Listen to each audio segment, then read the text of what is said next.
If you don't understand what I'm about to share in this video today, you may have to live in fear for the rest of your life. And that's not to scare you, but that's for you to pay attention to what I'm about to share with you today. You see, in the book of John 16 and verse 33, Jesus said, "These things I have spoken to you that you may have peace in me. But in the world you would have tribulations." He says, "Do not fear, I have overcome the world." It doesn't matter how much you pray. It doesn't matter how much you fast. It doesn't matter how much you do all of these spiritual activities. There are times and there are moments, there are seasons in your life where you're going to be faced head on with challenges. And these challenges are going to try to instill fear in you.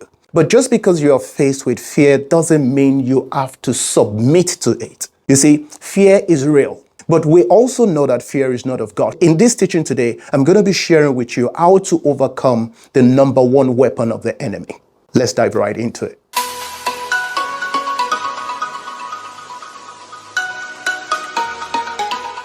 In the book of 2 Kings, I'm going to be sharing with you the story of the king of Syria and the king of Israel. It so happened that the king of Syria waged war against the king of Israel. But something spectacular really happened, whereby all the war strategies, all the plans, all the secrets of the king of Syria were being told to the king of Israel. Now, the king of Syria was so worried and thinking within himself, who amongst his team, who amongst his army is the person leaking out these secrets, these war plans, these war strategies to the king of Syria? Then they said to the king of Israel, you see, there is a man of God, there is a prophet in Dothan that tells everything that goes on within the bedchambers of the king of Syria to the king of Israel.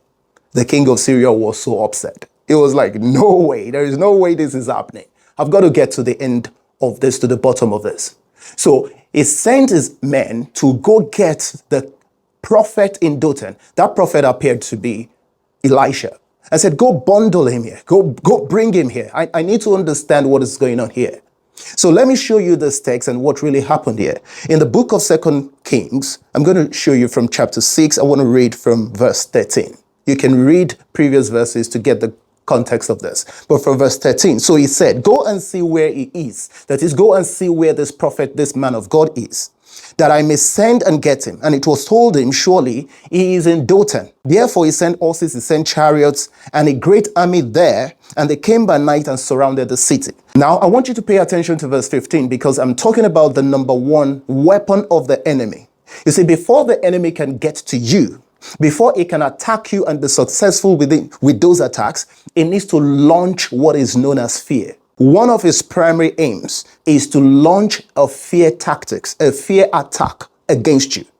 He uses lies, he uses deceptions, he uses manipulations, but ultimately he wants to cause you to be afraid. So verse 15 says, and when the servant of the man of God arose early and went out, there was an army surrounding the city with horses and chariots. And his servant said to him, alas, my master, what shall we do? So all of a sudden, the servant of the man of God that dwelt with him came out and looked out, presumably looked through the windows and saw this army of horses, these chariots that surrounded them all about. He was afraid. And he called out to his master, who was the prophet Elisha, and said, my master, what shall we do? You see, when you are faced with the challenges of life, it causes you to ask questions. What am I going to do? Some people will even go as far as saying, I'm dead. Oh, I'm clueless. Oh, this is going to kill me. Oh, this is going to do that. That's the wrong profession. And the moment you start saying that, the enemy is already getting through to your heart, because the moment you collapse, the moment your walls of faith, your walls of trust in God begin to collapse, begins to come down, it can penetrate full on. So it says, my master, what shall we do? I want you to listen to the response of the man of God. So he answered, do not fear. These three words, you must remember it at every moment in your life, especially when you are faced with the challenges of life. When it seems like you don't have any way out, there are no opportunities, there are no possibilities, everything seems to be stacked against you. You have to say to yourself, call out your name, Michael, do not fear. Rachel, do not fear. Why? Because the enemy wants you to be fearful. He wants you to be afraid. So you've got to consciously say to yourself, do not fear. For those who are with us are more than those who are with them. I want you to understand what this man of God was saying. He's saying those that are with us, the reason you should not be afraid is because those that are with us are more than those that are with them. As far as we know from this text, it was just two of them physically speaking. It was just the servant of the man of God and Elisha himself. Whereas on the other side outside, they had army and chariots. But Elisha was saying, I want you to understand, those that are with us are more than those that are with them. The question is, who are the people? Who are the those that are with them? Essentially, the man of God was saying, God with us is more than those army that are out there. You've got to realize that you are never alone. You see, in life, not everything that is visible, not everything that is natural is all that there is. Just because I can see it, I can feel it, I can sense it, I can touch it, that does not mean that that's all that exists. There is a spiritual realm. There is a supernatural realm. And it's that realm that you need to tap into when you are faced with the force of fear. Fear is a force. That force is to come against you. That force is to attack you. That force is to crush you down. But you can say, no, I'm going to tap into an invisible realm, into a spiritual realm. And this is what the man of God was saying to his servant. It says, do not fear, because those that are with us are more than those who are with them. Of course, this guy could not see those that are with them. But Elisha, being a prophet, could see. So in verse 17, Elisha prayed and said, Lord, I pray, open his eyes that he may see. Are we saying all along this guy has not been seen? He's been seen, but he's been seen physically with his natural sight. But the eyes of his understanding, like Paul told us in the book of Ephesians chapter 1, needed to be enlightened. So there is something as the realm of the spirit, where you see things that are not known to the naked eyes, where you see things that are not natural, where you tap into the realm of God to see the forces of God, the armies of God that are with you. So what happened? In verse 17, Elisha prayed, the eyes of his servant was opened, and behold, the mountain was full of horses and chariots of fire around Elisha. In other words, just as they had chariots and horses on the outside, on the inside as well with them, even though that could not be seen to the naked eye, they had what? Horses and chariots of fire. Not just chariots, but chariots of fire. So you have to recognize that God is always present. How do you overcome this weapon of the enemy? Number one, you need to surround yourself with people who understand spiritual truth.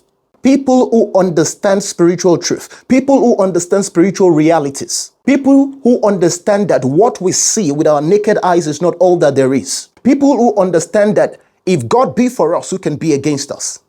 You see, in the times of trouble, sometimes we forget the spiritual truths. It's not that we don't know them, but we forget them.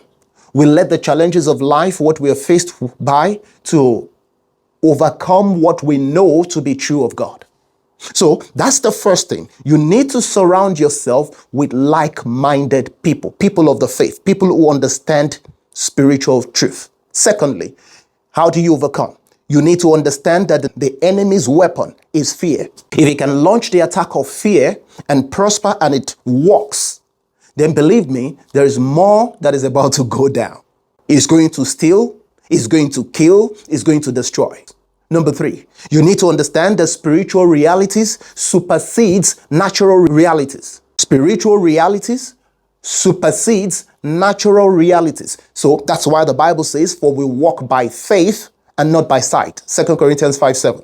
So we walk by faith. We walk by what we do not see with our natural eyes. We walk by faith. For we walk by faith, not by sight. So when you combine these three together, you can wage war against the weapon of the enemy, which is fear. If you can stand in the truth, if you can take your believer's authority, that does not mean fear will not come, but you are now well equipped to stand in the truth and to wage war against any lie of the enemy, against any fear. So I have not told you that fear is not going to knock on your door. In fact, it is going to knock on your door. The mere fact that you say, I'm a child of God, the mere fact that you say, I am walking by faith and not by sight, the enemy is going to come to knock on your door to test what you claim to be faith. Your faith has to be proven. When you're not sure what's happening with that pregnancy, with that child on the inside of you, and fear kicks in, and you're like, is the child still breathing? Is the child not breathing? You don't entertain the fear. You switch into the realm of God, where the natural is beneath the spiritual, where the spiritual supersedes the natural, and you connect with the eye of the spirit and shut down every voice of the flesh. You shut down every voice and reasoning and logic the enemy is trying to put into your head. Believers, I hope that the word which I have shared with you tonight will resonate with your heart and equip you to wage war against this weapon of the enemy. And I want you to remember, you are never alone when fighting life's battles. God is with you because he has promised never to leave you, never to forsake you. If you have been blessed by this teaching, I want you to like, share, and subscribe to this channel. You see, I believe that the teachings on this channel will help you to develop your faith, grow in the things of God, and it's just going to be another awesome time, you walking by faith and not by sight. I'll see you in the next one.